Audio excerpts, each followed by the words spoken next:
Kung ang dangal ko lang ang natitira kong pambayad para mabuhay ang nanay ko, isusugal ko. Basta huwag niyo lang po siyang kunin sa akin. Nanginginig ang labi ni Misha de la Peña habang nakatayo sa madilim na hallway ng Saint Bernadette Medical Center. Sa kabilang bahagi ng salamin, nakahiga ang kanyang ina na si Aling Mercy. Payat, maputla, at nakakabit ang samot-saring mga tubo. 3 araw nang halos hindi natutulog si Misha. 3 araw na rin siyang paulit-ulit na pumupunta sa billing department. Umaasang baka biglang magkaroon ng himala at burahin ng computer ang mahigit 1 milyong pisong kailangang bayaran para sa operasyon ng kanyang ina. Ngunit hindi nagkamali ang computer at lalong hindi nagkamali ang doktor.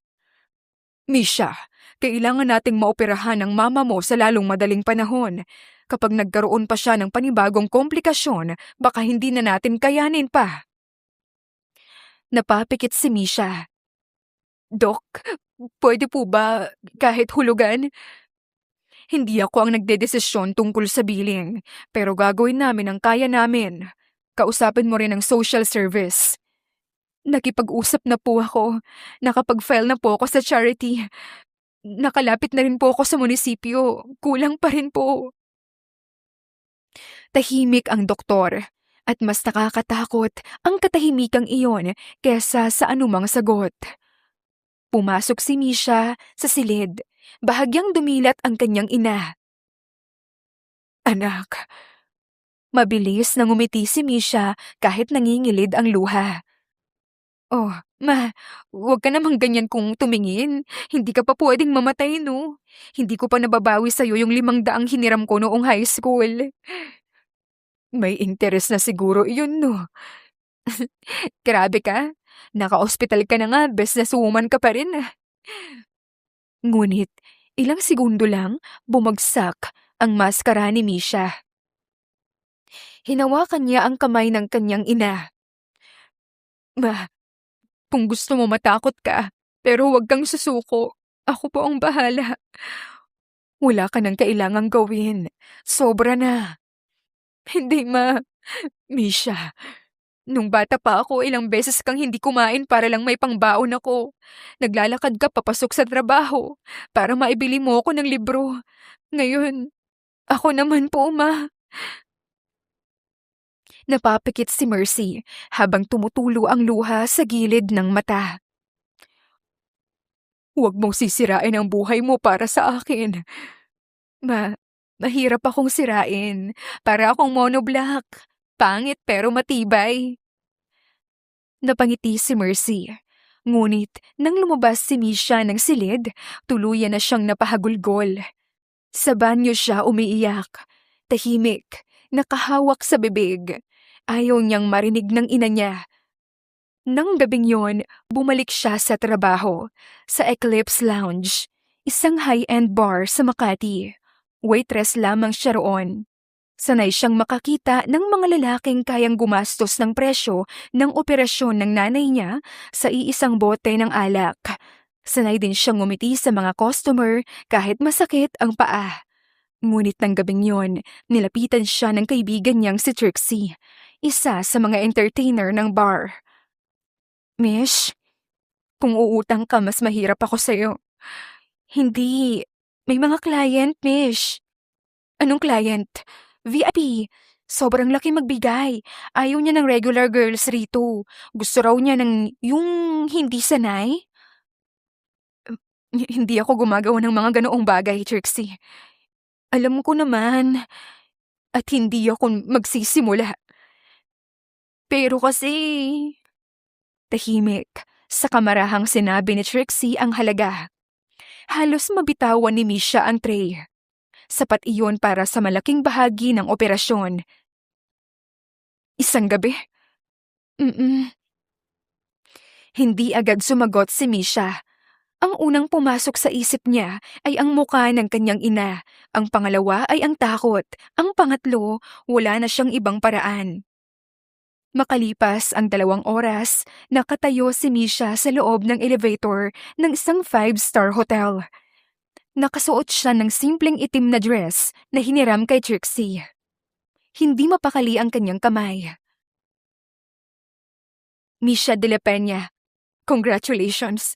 Dati pangarap mong maging abogado. Ngayon, mukhang kailangan mo munang ipagtanggol ang sarili mo sa sarili mong katangahan. Bumukas ang elevator. Suite 1907. Malalim siyang huminga. Kumatok. Ilang segundo muna, saka bumukas ang pinto at bumungad sa kanya ang isang matangkad na lalaki, nakasuot ng puting polo, nakarolyo ang manggas hanggang siko, matulis ang mga mata, malinis ang panga at mukhang hindi marunong ngumiti. Siya, si Nico Trevino, isa sa pinakabatang real estate magnate sa bansa. Hindi yun alam ni Misha. Ang alam lamang niya, nakakatakot ang lalaking nasa kanyang harapan. Sinipat siya ni Nico mula ulo hanggang paa. Kumunot ang noo nito. Ikaw? Napakurap si Misha. Bakit? Lalong kumunot ang noo ng lalaki. Pumasok ka. Pumasok si Misha. Nang marinig niyang sumara ang pinto sa likod niya, nanigas ang kaniyang buong katawan. Napansin iyon ni Nico. Umupo ka. Umupo siya sa pinakadulong bahagi ng sofa, parang handang tumalon sa bintana anumang oras. Nagbukas si Nico ng mineral water at nilapag iyon sa kanyang harapan. Uminom ka muna. Tubig lang? May problema ba? Wala. Akala ko alak muna bago. Hindi niya matapos. Napayuko siya. Nico stared at her for several seconds. Ilang taon ka na? Mabilis na umangat ang kaniyang muka. 22. Adult ako. May valid ID ako. Hindi ko hinihingi yan. Good. Pangit picture ko ron. Halos gumalaw ang gilid ng labi ni Nico. Gaano mo na katagal na ginagawa ito? First time. Sinungaling. Wow, 5 minutes pa lang tayong magkakilala, hinusgahan mo na agad ang pagkatao ko? Your hands are shaking. Napatingin si Misha sa kanyang kamay. Mabilis niya iyong isinuksok sa pagitan ng mga tuhod. Malamig lang ang aircon. Pinagpapawisan ka. Talented katawan ko, kayang multitasking. Doon tuluyang napatingin si Nico sa kanya. May kakaiba sa babaeng ito. Napakunot ang noo ni Misha. Alam mo kung bakit ako nandito, ha? Gusto kong marinig sa'yo. Kung bakit. May sakit ang mama ko. Kaya huwag mo na akong tanungin pa. Kailangan ko ng pera. Gawin na lang natin kung ano man yung binayaran mo. Tumayo siya. Nico didn't move. Lumapit si Misha ng ilang hakbang. Biglang narinig niya ang malamig na boses ni Nico. Bilisan mo lang. Sit down. Pero, Misha, alam mong pangalan ko? your manager told me. Kinuha ni Nico ang telepono. Hospital? Ha? Anong ospital? Bakit? Hindi ako mahilig mag-ulit. Sabihin mo na lang. At hindi ako mahilig sumagot sa masungit. Napatitig sa kanya si Nico ng malalim. Walang nagawa si Misha kundi ang sabihin kung anong pangalan ng ospital. Nagtanong din si Nico kung anong pangalan ng pasyente. Mercy de la Peña. May tinawagan si Nico. Anton. Anton. Call St. Bernadette Medical Center. Mercy de la Peña. Find out everything outstanding, including surgery and professional fees. Pay it tonight. Nanlaki ang mga mata ni Misha. Ano? Tumingin sa kanya si Nico habang patuloy sa telepono. And arrange a private room after surgery. Ibinaba niya ang telepono. Hindi makapagsalita si Misha. Bakit? Because you need the money, right? Magkano ang kapalit? Wala. Sinong matinong businessman ang nagbibigay ng ganong kalaking pera nang walang kapalit? Hindi ko sinabing matino ako. Hindi nakakatawa to. Hindi rin ako nagbibiro. Nangilid ang luha ni Misha, ngunit mabilis niyang pinunasan. Hindi ako charity case. Hindi kita tinatawag na charity case. Babayaran kita, kahit pagkano. Hindi na kailangan. May utang ako sa'yo kung ganon. Then live a life worth the money. Napatahimik siya. Nico reached for his wallet and handed her a business card. And stop working as a pickup girl. First night ko nga to. Then make it your last. Ano ka, tatay ko? Obviously not. Mabuti naman, kasi kung tatay kita, ang sungit ng jeans natin. Sa unang pagkakataon, natawa si Nico Trevino. Mahina lang, isang maikling tunog pero sapat na para mapatitig si Misha. Napansin iyon ng lalaki at agad na bumalik sa seryosong mukha. Go to your mother. Misha stood. Nasa pinto na siya nang huminto. Mr. Trevino, Nico, hindi tayo close. then bakit nandito ka pa? Napangiti siya kahit umiiyak. Salamat. At nang gabi din na iyon, akala ni Misha, iyon na ang pinakamadilim na bahagi ng buhay niya.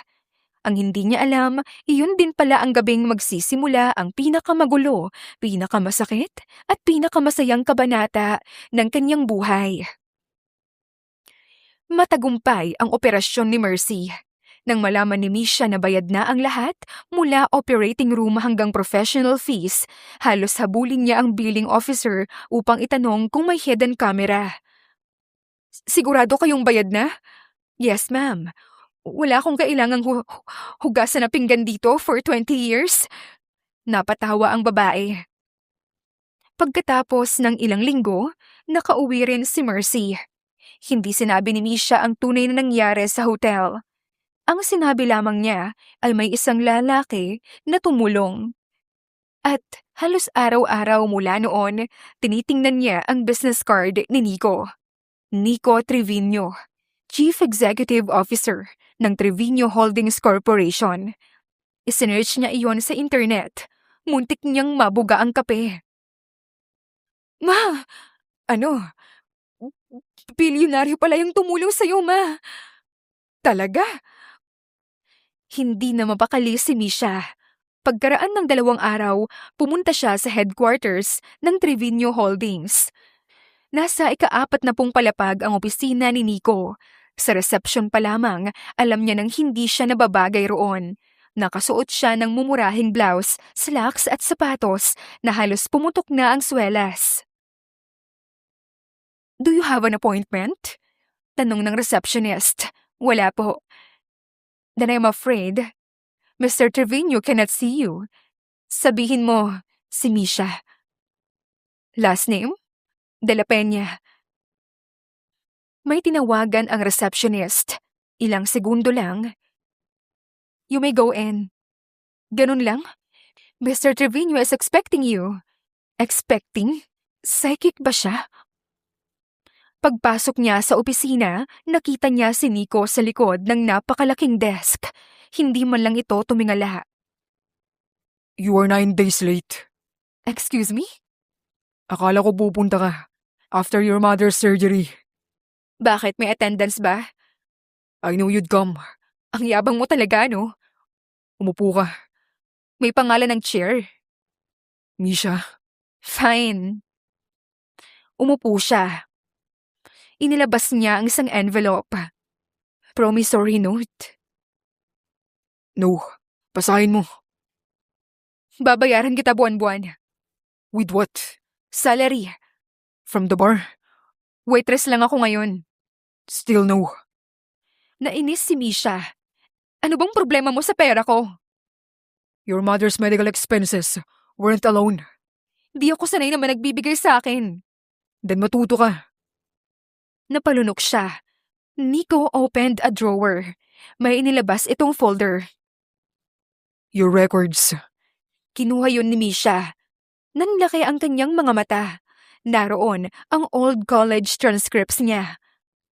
Bakit nasa iyo to? You were taking political science, right? Dati, You stopped in your 3rd year. May sakit si mama noon kaya tumigil ako. Nasa dean's list ka. Misha shrugged. Dean's list doesn't pay hospital bills. Ano bang gusto mong maging? Gusto kong maging lawyer. Isang simpleng salita ngunit parang matagal niya iyong hindi pinayagang lumabas sa kanyang bibig. Tapusin mong degree mo. Sure, tapos baka pagkatapos lunch maging presidente ako. I'm serious. Ako rin, hindi ako mayaman. Scholarship. Hindi ako makakakuha.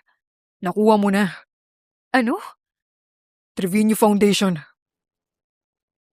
You haven't even heard the terms. Hindi. Full tuition, books, monthly allowance, part-time internship when you are ready. Hindi ko yan matatanggap. You're so stubborn, Misha. Ikaw rin. I can afford it. Hindi pera ang point ko rito. Ayokong isipin mo na kailangan mo kong iligtas palagi. Hindi naman tayo magkakilala. Isang gabi lang tayo nagkakilala. Di mo ako kailangan tulungan at hindi mo ako responsibilidad. You're correct. Then bakit? Tumayo rin ang lalaki. Lumapit ito. Napansin ni Misha kung gaano siya katangkad. Sinabi ni Nico na noong gabing iyon na pumasok si Misha sa hotel room at napansin niyang takot ito, ngunit pinipigilang umiyak. Ay doon nanlambot ang kanyang puso, naawa siya sa babae. Nang marinig iyon ni Misha ay hindi siya makahinga ng maayos. Kunin mo ang scholarship. At anong gusto mong gawin ko pagkatapos? Graduate ka. Then? Pass law school. Then? Kung mayaman ka na, bilhan mo ako ng kape.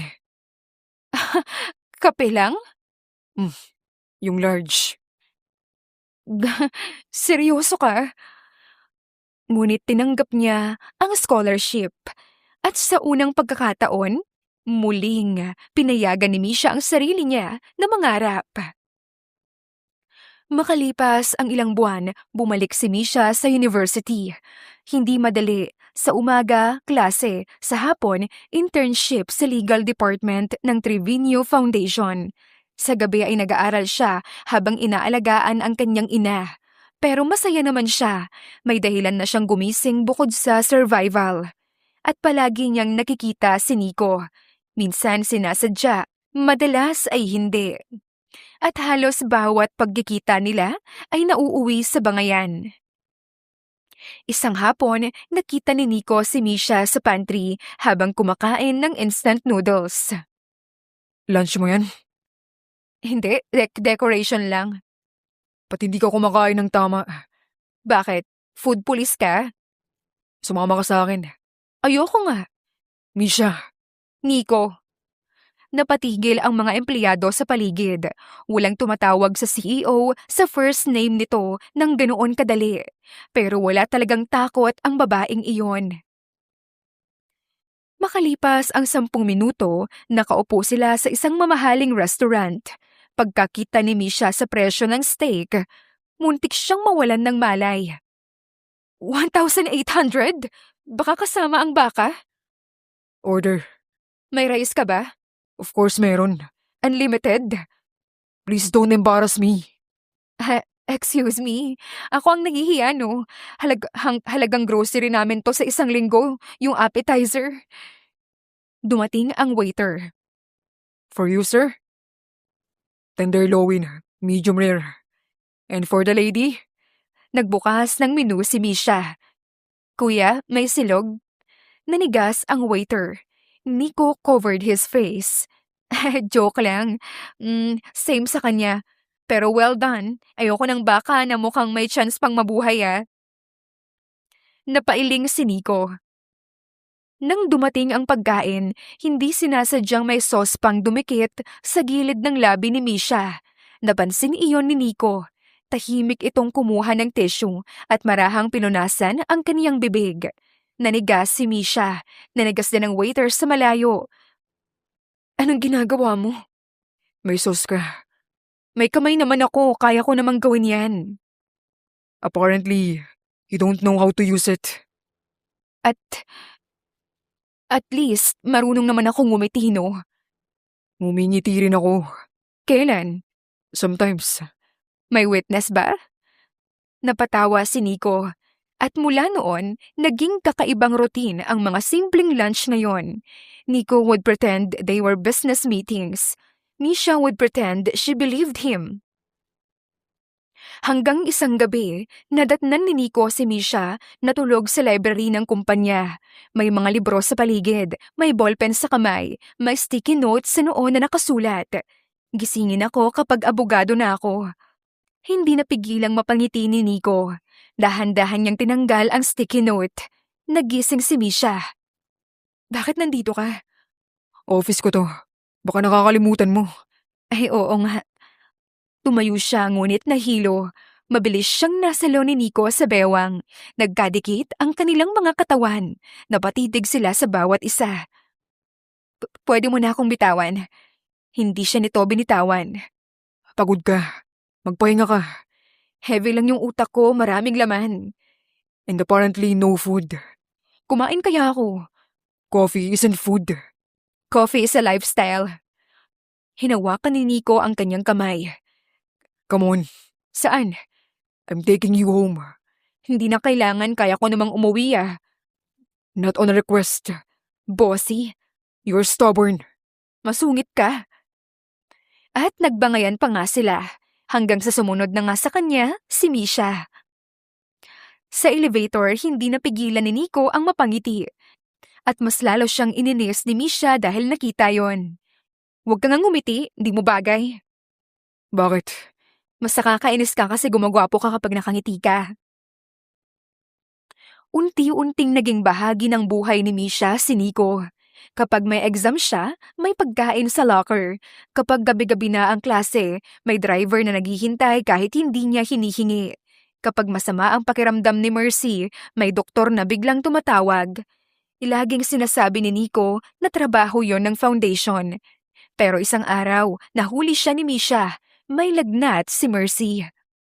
Pagdating ni Misha sa bahay, nadatnan niyang naroon si Nico, nagluluto o sinusubukang magluto. Napuno ng usok ang buong kusina. Anong ginawa mo? Gumagawa ng sabaw. Nasunog mo ang sabaw? Paano mo nasunog ang liquid? Anak, wag mo naman siyang sigawan. Ma, may attempt sa buhay mo. I followed the recipe. Anong recipe? Cremation manual? Napahagalpak ng tawa si Mercy. Kinabukasan, ikinuwento iyon ng ina kay Misha. Alam mo, 3 oras siyang nandito bago ka dumating. Sino? Si Nico. Nagpunta talaga siya para tingnan ako. Mabait yung batang yun. Hindi na yun bata, ma. 31 na. Mas matanda ka lang tingnan dahil palagi kang nakasimangot. Wawa, sariling anak nilalaglag. Ngunit hindi niya maitanggi, mas lumalalim ang nararamdaman niya kay Nico at mukhang ganoon din ang lalaki sa kanya. Isang gabi matapos ang final exam ni Misha, sinundo siya ni Nico. Bakit ikaw? Problem? Wala. Baka lang wala ng driver ang buong Trevino Empire. Sumakay ka na lang. Sa halip na ihatid siya sa bahay, dinala siya nito sa isang rooftop restaurant. Walang ibang tao. May simpleng dinner. Walang extravagant decorations. Ano to? Celebration. Hindi pa nga lumalabas ang mga grades ko eh. Makakapasa ka. Claim it. Paano kung bumagsak ako? Then we celebrate your surviving.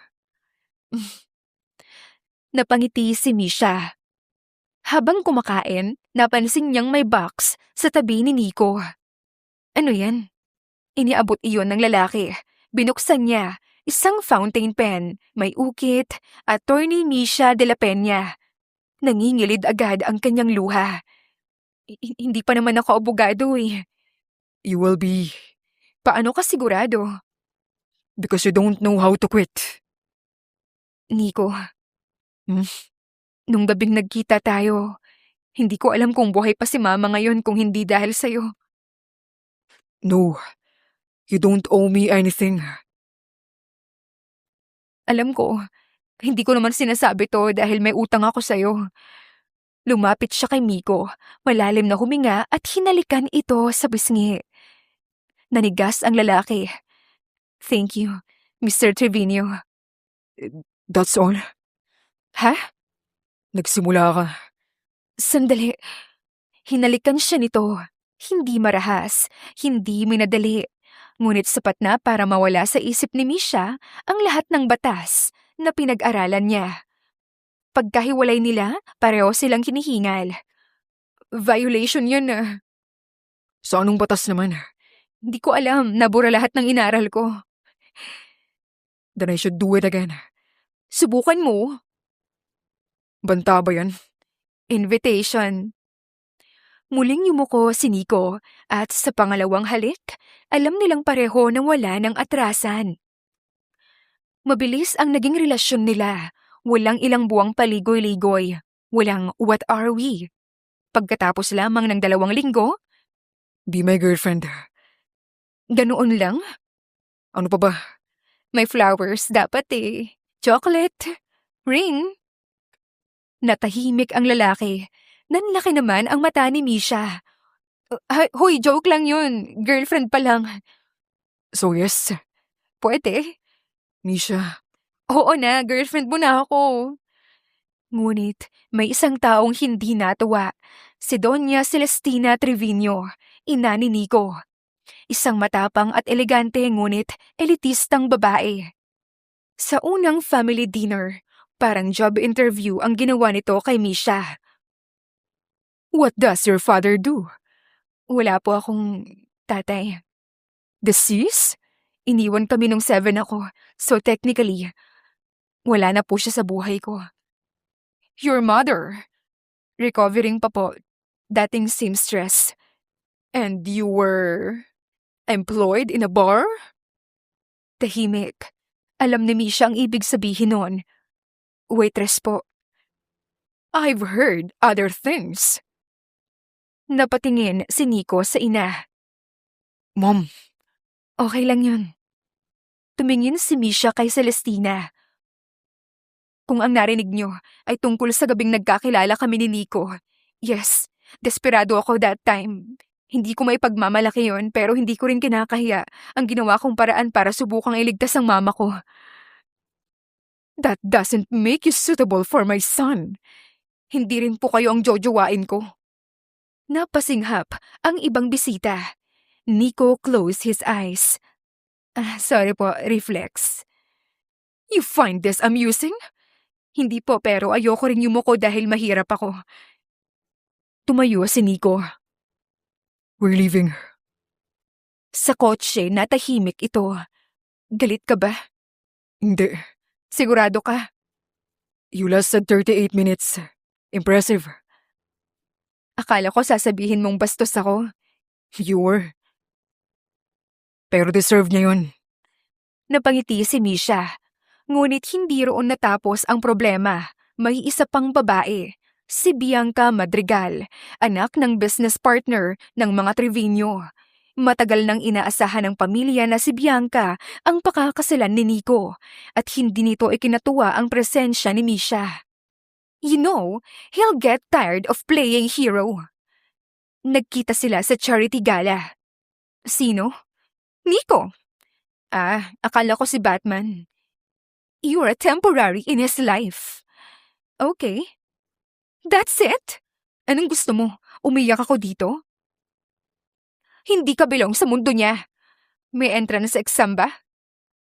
Pero sa loob-loob ni Misha, tinamaan siya dahil kahit na gaano siya katapang may bahagi sa kanya na naniniwalang totoo yun.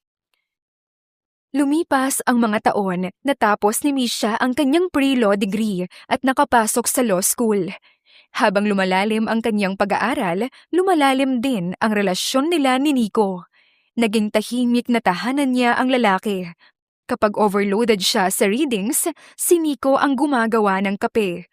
Kapag tulog siya sa sofa, si Nico ang naglalagay ng kumot. Kapag umiiyak siya sa frustration, hindi siya sinasabihang tumigil. Hinahayaan lang siya. Isang gabi bumagsak si Misha sa isang major recitation. Umuwi siyang umiiyak. Pero pinagaan ni Nico ang kanyang kalooban. Minotivate niya ito na kaya niyang gawin. Pagsubok lamang iyon sa kanyang journey sa pagiging abogado. Ilang buwan matapos yon, pumasok siya sa pinakamahirap niyang semester. At nang gabing nag-celebrate sila, naging mas malalim ang kanilang intimacy. Hindi dahil sa utang, hindi dahil sa desperasyon, kundi dahil mahal na nila ang bawat isa. Kinabukasan ginising ni Misha si Nico sa pamamagitan ng paghampas ng unan. Ano? Gising. Bakit? Nagugutom ako. O di mag-order ka? Boyfriend kita. Exactly. Hindi ako chef. Break na nga tayo. Nico opened one eye. No. Ikaw magdedesisyon? Hinila siya nito pabalik sa kama. 5 more minutes. Nico! Girlfriend privilege. Ano to, kidnapping? O di pa kulong mo ako kung lawyer ka na. Masaya sila, kaya hindi inakala ni Misha na ilang linggo lamang ang lilipas bago tuluyang magkakawatak-watak ang lahat. Nagsimula yon sa isang financial scandal. May malaking merger ang Trevino Holdings at Madrigal Group. Kailangan ng boto ng board at ginagamit ng ama ni Bianca ang personal na relasyon ni Nico bilang leverage. Kasabay noon, palala ng palala ang panlalait ni Celestina kay Misha. Hanggang sa isang araw, siya mismo ang pinuntahan nito. "Leave my son." "No, I will give you money." Classic. Name your price. Kung bibilihin ko rin po ba si Nico, magkano? Hindi ito joke. Exactly. Hindi ko kailangan ng pera nyo. Then perhaps you care about your scholarship. The foundation has donors. A scandal involving Nico's girlfriend could affect everything. Threat? Reality. Ngunit ang tunay na tumapos sa kanya ay ang sumunod na sinabi. The Madrigal merger will save thousands of jobs. Bianca's family will withdraw unless Nico ends this destruction. Distraction? Oo, at ikaw yon. Nang gabing yon, kinausap ni Misha si Nico. Ayoko na. Nagbibiro ka ba? Hindi ako nagbibiro. Bakit? Napagod ako. Nagsinungaling ka sa akin. Tumingin ka sa akin. Ngunit ayaw niya. Hinawakan ni Nico ang kanyang baba. Sabihin mo sa akin na hindi mo na ako mahal. Hindi na kita mahal. Sabihin mo ulit. Hindi kita mahal. Again. Please. Again. Ayoko na, Nico. Dahan-dahan siya nitong binitawan. At sa unang pagkakataon, mula nang sila ay magkakilala, hindi ito lumaban. Fine. If you walk tonight, don't expect me to chase you. Okay. Sumara ang pinto at bumagsak siya sa sahig. Hindi niya alam na noong gabing yon, hindi lang puso ang dala niyang umalis. May mga bagong buhay na rin palang nagsisimula sa loob ng kanyang sinapupunan. 2 linggo matapos ang break-up, nahimatay si Misha sa law school. Akala niya dahil lang sa stress, ngunit nang makita niya ang 2 guhit sa pregnancy test, halos mawalan siya ng malay muli. Hindi, Lord! Positive. Pangatlong positive na rin. Lord, kahit multiple choice to, pare-parehong sagot talaga. Dinala siya ni Mercy sa OB. Sa ultrasound room, pilit humihinga ng normal si Misha. Ngunit, ilang minuto pa lang, nag-iba ang muka ng doktor. Dok! 1, 2, 3, 4, 5, 6. Napatingin sa kanya ang doktor. Misha, may problema po ba? You're carrying multiples. Twins? Triplets? Dok, wag mo sabihing 4. 6. 6? Ano pong 6? 6 babies. Tao? Yes. Sure ka hindi grapes? Napahawak siya sa noo. Anak, huwag mo akong tingnan. Di ko rin alam kung paano naging anim. Biglang tumulo ang luha niya. 6 na bata ang anak nila ni Nico. Hinawakan ni Mercy ang kanyang kamay. Sabihin mo sa kanya. Hindi. Ayokong bumalik siya dahil buntis ako. Anak, karapatan niyang malaman. Kapag sinabi ko po ngayon, pipiliin niya kami dahil responsable siyang tao. Gusto kong piliin niya ako dahil mahal niya ako, hindi dahil kailangan niya ako. At pinili niyang manahimik. Dahil maselan ang pagbubuntis, kinailangan niyang huminto pansamantala sa law school. Lumipat sila ng kanyang ina sa probinsya kung saan mas mababa ang gastos at mas tahimik. Hindi naging madali. Madalas siyang nasusuka, madalas ding sumasakit ang likod niya, at napakabilis lumaki ng kanyang tiyan. May mga gabing tahimik siyang umiiyak, hindi dahil ayaw niya sa mga anak. Kabaligtaran, sobrang mahal niya ang mga ito kahit hindi pa niya nakikita. Pero natatakot siya. Mga anak, hindi ko alam kung paano ko kayo bubuhayin. Pero pangako ko, hindi ko kayo pababayaan. Biglang gumalaw ang kanyang tiyan, may malakas na sipa, napangiwi pa siya. Hoy, isa-isa naman! Sa kabila ng panganib, umabot ang pagbubuntis sa ligtas na yugto. At isang maulang gabi, maagang nag-labor si Misha. Emergency delivery, 6 na sanggol. 3 lalaki, 3 babae. Maliliit, marupok, pero buhay. Nang makita niya sila sa NICU, halos hindi siya makahinga sa pag-iyak. Hello? Hinawakan niya ang maliit na daliri ng unang sanggol. Ako to, si Mama. At pinangalanan niya silang Nico, ang panganay at pinakatahimik. Mika, ang madaldal kahit iyak pa lamang. Noah, ang sobrang likot. Naya, ang laging nakangiti. Nate, ang pinakamalambing. At Mina, ang pinakamaliit ngunit pinakamalakas ang boses. Napansin ni Mercy ang unang letra. Parang may pattern. Napangiti ng malungkot si Misha. Hindi. Pero alam niyang nagsisinungaling siya dahil bawat pangalang pinili niya, may parte ni Nico. Lumipas ang mga taon, hindi sumuko si Misha. Bumalik siya sa pag-aaral habang inaalagaan ang 6 niyang mga anak. Ang ordinaryong umaga nila ay parang disaster response exercise. Nico, suot mo yung shorts! Suot ko na! Baligtad! Sa kabilang banda naman, Mama, kinain ni Noah yung hotdog ko! Di bakit may hotdog sa bibig mo? Mama, si Mina umiiyak! Sabi naman ni Naya. Bakit? Ayaw ibigay ni Nate ang red crayon! Dalawa lang kamay ko, pagatian niyo ako! Anak, pinili mo yan. Pero hindi ko naman alam na 6 sila. Pero sa kabila ng kaguluhan, masaya ang bahay nila. Minsan sabay-sabay natutulog ang 6 sa kanyang paligid. Minsan sabay-sabay din silang nagkakasakit. Kapag kapos, Misha would take freelance para legal work. Nag-aaral siya tuwing madaling araw at bawat exam na naipapasa, 6 na maliliit na bata ang unang sumisigaw. Pagkatapos ng lahat, graduation na.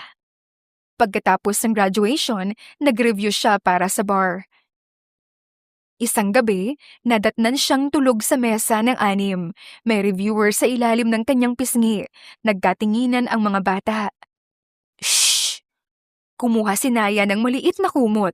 Tinakpan nila ang kanilang ina. Saka inilagay ni Mina ang stuffed toy sa tabi nito.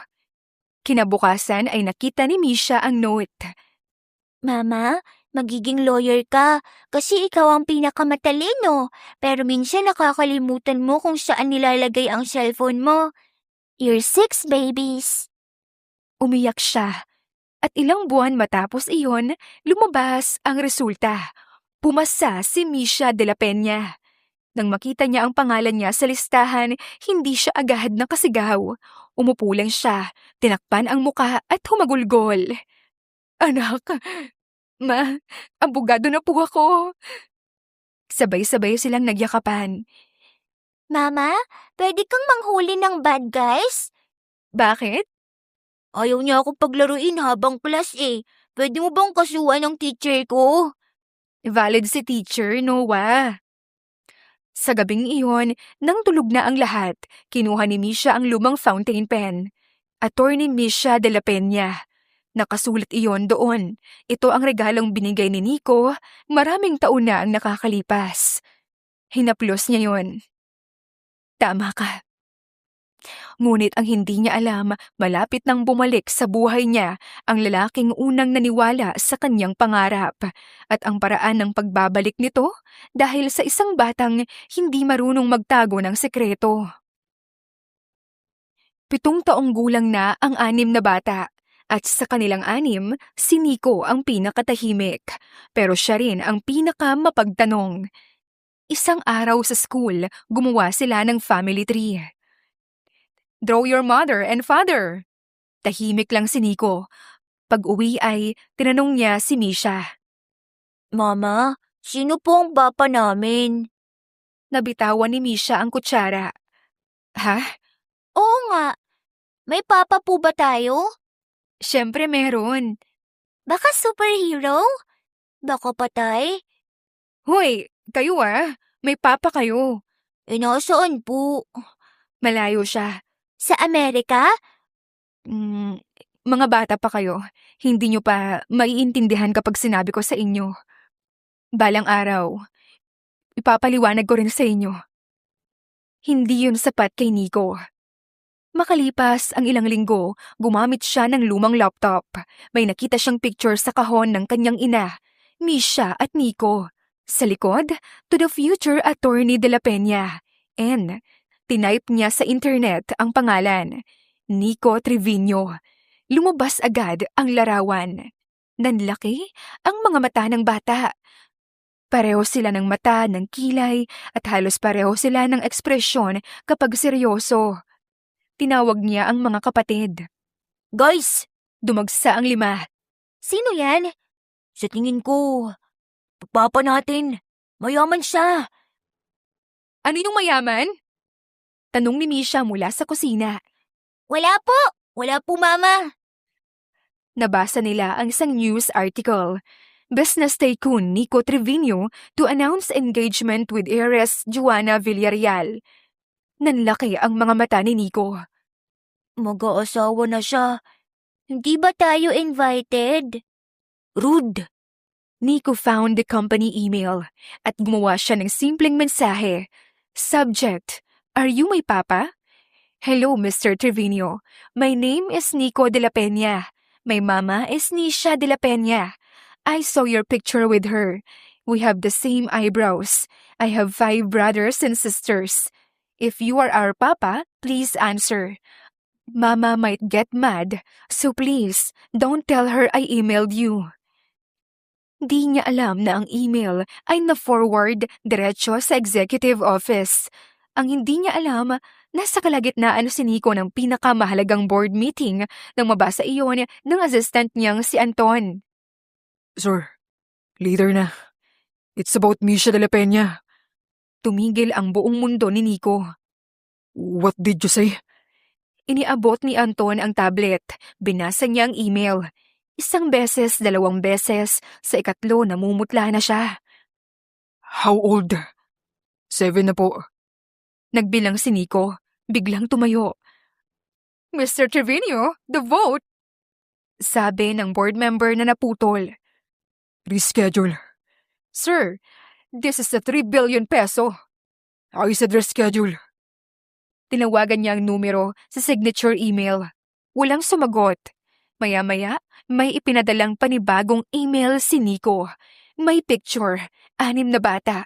At sa unang tingin pa lang, nanlambot na ang tuhod ni Nico. May mukha ni Misha, may mukha niya. May 6 na bersyon ng buhay na hindi niya alam na meron siya. Hanapin niyo sila. Nasa korte si Misha nang makatanggap siya ng tawag mula kay Mercy. Ma, nasa hearing ako. Umuwi ka na anak. May bisita ka. Sino? Si Nico. Nawala ang kulay sa mukha ni Misha. Halos tumigil ang kanyang puso. Pagkaraan ng isang oras, mabilis siyang pumasok sa bahay. Nasa sala si Miko. Mas mature, mas matigas ang muka. Ngunit siya pa rin. At nakapaligid sa kanya ang 6 na bata. Papa, may helicopter ka? Noah! Lahat ay napalingon. Tumayo si Nico. Nagkatitigan sila. 7 taon. 7 taon ng sakit at katahimikan. Anong ginagawa mo rito? As your son. Napatingin siya kay Nico. Unti-unting nagbago ang bata sa likod ni Nate. Sorry po, Mama. Room lahat. Pero gusto namin si Papa. Halos mapapikit si Nico sa salitang yon. Papa, please. Umalis na ang mga bata. Naiwan silang 2. 6.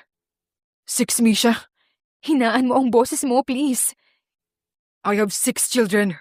And you're worried about my volume? Huwag mong sigawan ako sa bahay ko. Bakit hindi mo sinabi sa akin? Nico, 7 years. 7 years at hindi ko alam na may mga bata pa lang na buhay sa tiyan mo noon. At may anak tayo. wala ka rin naman sa buhay ko. Iniwan mo ako. Dahil kailangan. You told me you didn't love me. I lied. Nagsinungaling ako because your family was falling apart. Your company was about to lose thousands of jobs. Your mother made it clear that I was the problem. Nico clenched his jaw. And after we broke up, nalaman kong buntis ako. Pero dapat sinabi mo pa rin sa akin. Alam ko. Pero natakot ako eh. Natakot akong bumalik ka dahil sa mga bata lang. Natakot ako na araw-araw kong titignan ang mukha mo at mag-iisip kung mahal mo pa ba ako o nag-stay ka lang dahil sa responsibilidad na meron ka. You robbed me of the choice. I missed their first steps, first words, first birthdays, 7 Christmas. Did they ever ask about me? Did they? Every year. Nico covered his mouth. Tumalikod siya at sa unang pagkakataon, nakita ni Misha ang lalaking iyon na tuluyang gumuho. I'm sorry. I want a DNA test. Hindi dahil hindi ako naniniwala. Gusto kong legal yun. Then gusto kong makilala sila. Hindi mo na kailangan pang ipagkait sa akin yun. Maya-maya ay bumukas ang pinto. Lumabas si Mina. Tapos na ba kayo mag-away? Agad na nagpahid ng luha si Nico. Papa, Yes, anak. iyak ka? No. Sinungaling? Napatawa si Misha sa kabila ng luha at biglang niyakap ni Mina si Nico. Nanigas ang lalaki. Pagkatapos, mahigpit nitong niyakap ang batang babae. Isa-isang lumabas ang 5 bata hanggang sa mapalibutan siya ng 6. At doon ay muling napaluha si Nico. Ay, Hey, Papa. Bakit ngayon ka lang? Napapikit si Nico. Tumingin siya kay Misha. At kahit napakasakit, pinili niyang huwag sirain ang imahe ng ina sa harap ng mga anak. I got lost. 7 years? I'm really bad with directions. Nagtawanan ang mga bata. Misha turned away so they would not see her cry. Dahil sa sandaling iyon, alam niyang nagsimula na ang pagbabagong kinatatakutan niya. Ang 6 niyang anak ay hindi na sa kanya lang at sa puso niya, hindi pa rin tuluyang nawala si Nico. Kinumpirma ng DNA test ang hindi naman talaga pinagdududahan. 99.99% probability of paternity. 6, lahat. Nang makita ni Nico ang resulta, napatingin siya kay Misha. 1 pregnancy, 6 children. Napangisi pa ito, hinampas naman siya ni Misha ng folder. Bastos. Napatawa ang kanilang attorney. Nagsimula ang visitation at doon natuklasan ni Nico na ang pagpapatakbo ng billion-peso corporation ay napakadali kumpara sa 6 na 7 taong gulang. Unang weekend, dinala niya sila sa penthouse. Pagkaraan ng 20 minuto, basag ang vase. May chocolate sa white sofa. Si Noah nasa ilalim ng dining table. Si Mina ay pinipindot lahat ng elevator buttons. Tumigil kayo.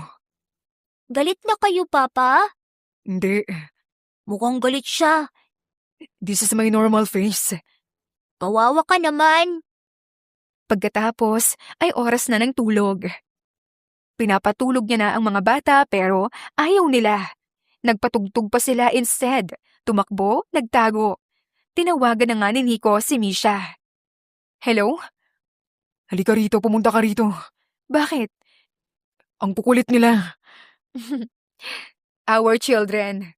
Enjoy, Daddy. Pinatay niya ang tawag. Kinabukasan, bumalik ang 6 sa bahay na parang nagbakasyon sa digmaan. Si Nico naman may eye bags. Kamusta? I respect you now. Ngayon lang? I feared you before. Habang tumatagal, gumagaling na si Nico. Natuto siyang magdirintas kay Naya. Pangit sa umpisa. Pero natuto rin siya. Natuto siyang gumawa ng baon. Minsan naglagay siya ng caviar. Ibinalik ni Noah. Papa, mukhang itlog ng alien naman to. Natuto siyang magbasa ng bedtime stories. Pero masyadong corporate. At unti-unti, nahulog ang loob ng mga bata sa ama. At si Nico naman, halos hindi na kayang isipin kung paano siya nabuhay nang wala ang 6. May problema lang. Engaged na si Nico kay Joanna Villarreal. Hindi naman masamang tao si Joanna. Sa katunayan, nang malaman niya ang tungkol sa sextuplets, gusto niyang unawain ang sitwasyon. Ngunit nang napansin niyang nagbabago si Nico, mas madalas itong wala, mas madalas sa bahay, dinami siya. Mas maraming larawan ng mga bata sa phone nito kaysa sa business documents. At kapag nababanggit si Misha, iba ang tingin nito. Isang gabi, hinarap siya ni Joanna. Do you still love her? Hindi sumagot si Nico at iyon na ang sagot. Nico, I'm sorry. Don't marry me because you're afraid of being alone. I care about you. But you love her. Tumulo ang luha ni Joanna. We must end this before we destroy 3 lives. 3? Mine, yours, hers. Ibinaba nito ang engagement ring sa mesa at umalis. Kinabukasan, nalaman iyon ni Misha sa balita. Galit niyang pinuntahan si Nico sa opisina. Anong ginawa mo? Good morning, Misha. Huwag mo ako mag-good morning dyan. That's not a word. Abogado ako, gumagawa ako ng words. Bakit mo hiniwalayan si Joanna? Dahil ba sa mga bata? Dahil sa akin? Nico! To answer your questions, all yes. Hindi ko naman hinihiling sa'yo. Ayokong isipin mo na dahil lang sa may mga anak tayo, kailangan nating bumalik sa dati. I don't, Misha. Because 7 years ago, you lied when you said you didn't love me. And I lied when I said I wouldn't chase you. I'm chasing you now. 7 years late. Still here. May work ako. And I will wait. Naglapit ang muka nila. Humihina ang depensa ni Misha. Hanggang sa biglang bumukas ang pinto. Papa? Naghiwalay sila. Pumasok ang 6. Kiss na ba yun? Hindi. Mukhang kiss. Very suspicious. Your mother was about to kiss me. Sinungaling. Nagtawanan ang mga bata. At sa unang pagkakataon, nakaramdam si Misha ng kilig na akala niya matagal nang namatay. Literal na sineryoso ni Nico ang panunuyo. Unang araw, nagpadala ito ng 500 rosas sa law office. Tinawagan siya agad ni Misha. Ano to? Flowers. Alam kong flowers. Bakit parang lamay ng buong barangay? Marami ba? Yes! Kinabukasan, isang pirasong sunflower bag, may note, "You complained, I adjusted." Napangiti siya. Third day, lunch. Bakit ikaw ang nandito? Date? Wala akong sinabing yes, no. You're eating. Libreng pagkain, so sige lang ako. Still counts. Kapag may hearing si Misha, tahimik na naghihintay si Nico sa labas. Kapag gabi ang trabaho, siya ang sumusundo. Kapag weekend, family date. Minsan pumupunta silang amusement park. Takot pala si Nico sa roller coaster. Halos mamatay daw siya sa panginginig ng tuhod at kaba. Tawa lang naman ng tawa si Misha. Hindi nagtagal, bumalik si Bianca sa buhay nila. Nawala na ang dating engagement arrangement nila ni Nico, ngunit hindi pa rin ito matanggap na si Misha ang pinili ng lalaki. Mas masahol, ngayon ay abogado na si Misha. At ang unang malaking corporate case na nahawakan niya ay laban sa subsidiary ng Madrigal Group na sangkot sa illegal land acquisition. Nagharap sila sa isang mediation conference. "You really enjoy taking what belongs to me." Napatingin si Misha mula sa documents. Land dispute ba ang pinag-uusapan natin o si Nico? Kasi technically parehong hindi sa'yo. You think becoming a lawyer changes where you came from? Hindi. At proud ako roon. Galing ako sa bar. Galing ako sa utang. Sa gabing akala ko kailangan kong isukong sarili ko para mabuhay ang nanay ko. Pero hindi ako nanatili roon. Ngayon abogado na ako. Ina ng 6 na bata. At ako magpapatunay na niloko ng kumpanya ninyo ang mahigit 200 pamilya. So please, kung gusto mong insultuhin ako, mag-schedule tayo after hearing. Busy ako ngayon. Nasa likod si Nico. Hindi siya nagsalita pero kitang-kita ang pagmamalaki sa mga mata nito. Pagkatapos ng meeting, That was hot. "Excuse me?" Nothing. Narinig ko yon. Professional setting to. Nasa parking lot tayo. Still, Iced. Attorney De La Peña. Mr. Trevino, Dinner? date? Obviously. Sige, pero KKB. Bakit? Kasi lawyer na ako. Kaya ko nang bilhan ng sarili ko. Parang may kakaibang emosyon sa mukha ni Nico. Naalala niya ang sinabi niya, maraming taon na ang nakararaan. Kapag rich enough na si Misha, bilhan siya nito ng kape. Pagkatapos ng dinner, dinala siya ni Misha sa isang coffee shop. Bumili siya ng pinakamalaking kape. Iniabot kay Nico. "Oh, utang ko. Sabi mo dati kapag kaya ko na, bibilhan kita ng kape, di ba? Large coffee pa." Tinanggap ni Nico at bigla siyang napaluha. Alam kong kaya mo yun. Mas una kang naniwala kaysa sa akin. Until now, I still believe in you. Hindi niya na napigilan. Niyakap niya ito. At sa parking lot ng simpleng coffee shop, muling naghalikan ang 27 taon na nangpanggap na kaya nilang mabuhay ng magkahiwalay. Hindi pera ang pinakamahirap na naging problema nila. Hindi rin si Bianca, kundi si Celestina. Nang malaman nito na may 6 na apo, gusto nitong magkaroon agad ng papel sa buhay ng mga bata. Pero tumanggi si Misha. "Hindi ko kayo ipagkakait sa kanila." "Then what's the problem?" "You haven't apologized. Hindi sa akin lang." "For what?" "For deciding that being a poor made me less human." Nico stood beside her. Tahimik pero malinaw ang tindig. "I was protecting my son."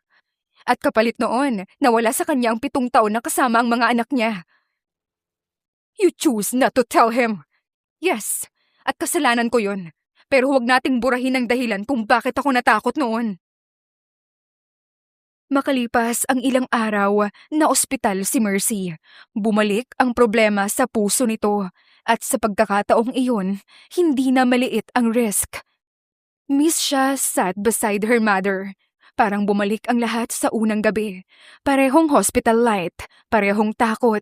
Pero ngayon, may 6 na batang naghihintay sa labas at may lalaking nakahawak sa kanyang kamay. Misha, huwag kang umiyak. Hindi ako umiiyak. Napatawa siya sa gitna ng hagulgol. Masaya na ako. Huwag kang magsalita na parang namamaalam na, Ma. Hindi ako namamaalam. Sinasabi ko lang, salamat dahil hindi ka sumuko. Akala mo, ako ang iniligtas mo noon. Pero ang totoo, pareho tayong iniligtas ng buhay. Niyakap siya ni Misha. Ma, kailangan ka pa ng mga apo mo. 6 yun. 6 yun. Kahit multo ako ay mapapagod ako. Napatawa silang dalawa. Matagumpay ang procedure. Ngunit naging turning point iyon para kay Celestina. Dumating ito sa ospital, hindi sa VIP entrance. Walang entourage. Simple lamang. Lumapit kay Misha. I am sorry. I was wrong. I thought Starus could protect Nico. Instead, I nearly destroyed the only family that could make him happy. If you can forgive me, I would like to know my grandchildren. Tumingin si Misha kay Nico at tumingin naman ulit siya kay Celestina. May kondisyon ako. Of course. Bawal ang favoritism. Agree naman ako dyan. Bawal sabihin na cheap ang damit nila. At kapag sinabi ni Noah na gusto niya ng dinosaur, huwag niyong bibigyan ng totoong dinosaur, ha? Sa unang pagkakataon ay tumawa si Celestina. Okay, I'll try. Nico decided it was time. Pero may problema. Gusto niyang kasama ang mga bata sa proposal. Mas malaking problema. Hindi marunong magtago ng sekreto ang mga bata. Nobody tells Mama muna. Okay. Okay po. Pag-uwi, Mama, hindi ka dapat pumunta sa garden sa Saturday dahil may surprise proposal. tinakpan ni Nico ang kanyang bibig. Ano? Project po. Anong project? Marriage. Lahat ay napapikit. Misha crossed her arms. Kinagabihan, tinawagan niya si Nico. Your secret operation failed. Anong mga nalaman mo? Enough. Pretend you don't. Fine. Saturday, dinala siya sa garden ng dating university niya. Doon kung saan nagsimula siyang muling mangarap. May 6 na bata na may hawak na tigisang placard. Will you marry our papa? Misha laughed while crying. Lumuhod si Nico. May ring. Misha de la Peña. Tinakpan niya ang bibig. The first night I met you, you thought you had nothing left to give. But you gave me the greatest thing anyone could ever. A family. I can't change the years we lost. But I want every morning after this, every argument, every exam's result, every broken vase, every parent meeting, every birthday, every version of you. Marry me. Will you marry me? Oo, Nico. Sumigaw ang 6, nagyakapan, at sa gitna ng tawanan, hinalikan niya ang babaeng minsang akala niya tuluyan nang nawala. Hindi normal ang wedding preparation. Paanong magiging normal kung may 6 na batang gustong magdesisyon? Pink dress. Black wedding. Hindi funeral, mga anak. Adi rainbow. No. Hayaan mo sila. Magmumuka tayong children party. At least masaya, di ba? Sa araw ng kasal, simple pero elegante ang venue. White flowers, warm lights, family and close friends. Nang bumukas ang pinto ng chapel, nakita ni Nico si Misha, naka-white gown, walang engranding jewels. Ang suot nitong necklace ay ang isang simpleng pendant ng kanyang ina. At sa kamay, ang fountain pen charm na ginawang maliit na accessory. Agad na napaluha si Nico. Wopo, umiiyak ka na naman. Oo nga, iyakin si Papa. Naglakad si Misha patungo sa kanya kasama si Mercy. Pagdating sa altar, ingatan mo ang anak ko. I will po, Mama. At huwag mo siyang papaiyakin. Huwag mo rin susungitan. I'll try po. Sa vows, huminga ng malalim si Misha. Nico, noong una kitang nakita, takot ako. Akala ko ang gabing yon ang magiging pinakamalaking kahihiyan ng buhay ko. Pero hindi mo kinuha ang kahinaan ko. Binigyan mo ako ng pagkakataong makabangon. Tapos syempre pagkatapos nun, ininis mo ako ng maraming taon. Minahal kita, iniwan kita. Itinago ko sa'yo ang pinakamahalagang katotohanan ng buhay natin. At kung may isang bagay akong pinagsisisihan, yun ang paniniwala kong kailangan kong harapin mag-isa ang lahat-lahat ng bagay. Ngayon naiintindihan ko na ang pagiging matatag ay hindi ibig sabihin na kailangan mo mag-isa. Kaya ngayon pinipili kita. Hindi dahil niligtas mo ko, kundi dahil ikaw ang ama ng mga anak ko. Nakita mo rin ang pinakapangit, pinakamatigas, at pinakamaingay na parte ko. Mahal mo pa rin ako kahit nakita mo yon. Nico laughed through his tears. Nang siya naman, Misha, you once told me you were in the charity case. You were right. You were never someone I needed to save. You saved yourself. I was simply lucky enough to witness it. You became the woman you dream of becoming long before I met you. I just reminded you that she was still there. And you gave me 6 reasons to understand that success isn't measured by companies. It's measured by who waits for you to come home. grabe ka, sinira mo na ang makeup ko, pinaiyak mo ako. Saka nagsalita na ang pari. You may now kiss the bride, Anya. Hinalikan ni Nico si Misha at sa likod nila ang 6 na batang naghiyawan na parang champion sa game. Marriage did not make their life peaceful. It made it louder. Lumipat sila sa isang malaking bahay, ngunit iginiit ni Misha na hindi lalaki ang mga anak nilang spoiled, kaya may chores, kahit may Trevino. Noah, maghugas ka ng plato. May kamay ka. Papa, Noah, maghugas ka. under ka ha? Go wash the dishes. Dumating ang araw na kinatatakutan ni Misha. Humina ang katawan ni Mercy. Mas marami na itong oras na tulog. Mas kaunti na ang lakas. Isang gabi tinawag nito ang 6 na apo. Isa-isa. Nico, alagaan mo ang mga kapatid mo. Mika, huwag kang masyadong madaldal. Noah, huwag kang masyadong pasaway. Naya, keep smiling. Nate, huwag palaging ikaw nagbibigay. Magtira ka naman para sa sarili mo. Mina, Lola, ayoko po. Huwag kang mamatay. napapikit si Mercy. Humagulgol sa gilid si Misha. Nico held her. Hindi natin hawak kung gaano katagal tayo sa mundo. Pero hawak natin kung gaano tayo karaming pagmamahal ang iiwan natin. Nang gabing iyon ay tahimik na pumanaw si Mercy. Nakahawak si Misha sa isang kamay. Nakahawak si Mina sa kabila at kasama ang buong pamilyang ipinaglaban nitong mabuo. Sa burol, hindi nagsalita si Misha ng matagal. Hanggang gabi, nang silang dalawa na lang ni Nico. Noong gabing nagkakilala tayo, akala ko, kapag namatay si Mama, wala na akong dahilan pa para mabuhay. Hindi ko alam na darating ka pala. Hindi ko alam na darating ka ulit. I'm here, Misha. Always. I know. Pero iyon ang pinakamalaking pagbabago sa buhay ni Misha. Dati, kapag may problema, sinasabi niyang ako ang bahala. Ngayon, alam niya nang pwede ring sabihin, tulungan mo ko at hindi iyon kahinaan. Makalipas ang ilang taon, nagtayo si Misha ng Legal Aid Foundation, the Mercy de la Peña Center for Women and Families.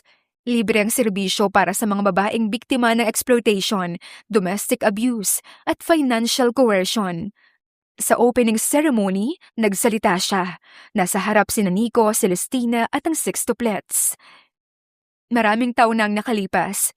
May babaeng pumasok sa isang hotel room dahil akala niya wala na siyang ibang pagpipilian. Ako yun. Hindi ako proud sa desisyon ko. Pero Hindi ko ikinakahiya ang babaeng yon.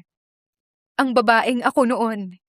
Desperado siya, takot siya pero mahal niya ang kanyang ina. At kung makakausap ko siya ngayon, hindi ko siya sisisihin. Sasabihin ko sa kanya, may bukas pagkatapos ng gabing ito. May araw na makakapagtapos ka. May araw na hahawak ka ng diploma. May araw na tatawagin kang attorney. At oo, may araw na gigising ka. At may 6 na batang sabay-sabay hihingi ng breakfast. Nagtawanan ang lahat, pati na ang kanyang mga anak. Ang foundation na ito ay para sa lahat ng tao na pakiramdam nila wala na silang choice. Pero meron, may tulong, may batas, may pagkakataon na magsimula ulit. At matapos ang speech, unang tumayo si Nico, pinakamalakas na pumalakpak. Lumipas ang ilang taon, teenagers na ang 6 nang magsimulang magkaroon ng sariling personalities. Nico remained responsible. Mika became debate champion. Noah problematic but lovable. Naya loved arts. Nate loved science. Mina wanted to become a lawyer, katulad ng ina. At para kay Attorney Misha de la Peña Trevino, ang pinakamagandang bahagi ng kanyang buhay ay hindi ang pagiging matagumpay na abogado, hindi ang yaman ng asawa, hindi ang mga kasong napanalunan, kundi ang simpleng eksenang naghihintay sa kanya gabi-gabi. Isang masungit na lalaking pasikretong pinakamalambing sa buong mundo. 6 na anak na minsang sabay-sabay na tumira sa kanyang tiyan at isang tahanang punong-puno ng ingay, tawanan, iyakan, kalat, pagmamahal at mga taong kailanman hindi magsasawang magsabi ng mama, nandito kami. At sa bawat pagkakataong maririnig iyon ni Misha, naaalala niya ang dalagang minsang umiiyak sa hallway ng ospital. Ang dalagang nagsabi na gagawin niya ang lahat para huwag lang mawala ang kanyang ina. Kung makikita lamang siya ng dating Misha ngayon, yayakapin niya ito at sasabihin, huwag kang matakot. Hindi rito natatapos ang buhay mo. May isang masungit na lalaki kang makikilala. Maiinis ka sa kanya, mai-inlove ka rin. Maghihiwalay kayo, magkakaanak kayo. Sandali siyang tatawa. 6. At siyak na sisigaw ang batang Misha. Pero pagkatapos, sasabihin niya rin ang pinakamahalagang bahagi. Makakabangon ka, magiging abogado ka, matutulungan mo ang ibang babaeng katulad mo. At isang araw maiintindihan mo rin na hindi ka isinilang para manatiling takot. Dahil ang babaeng minsang pumasok sa isang hotel room na halos walang pag-asa ay lumabas sa kabilang dulo ng buhay bilang isang babae na may 6 na anak, isang lalaking hindi bumitaw, isang propesyong pinaghirapan niya at libo-libong natutulungan niyang muling maniwala. At iyon ang tunay na tagumpay ni Misha de la Peña. Hindi dahil may dumating na prinsipe upang iligtas siya, kundi dahil lang bigyan siya ng pagkakataon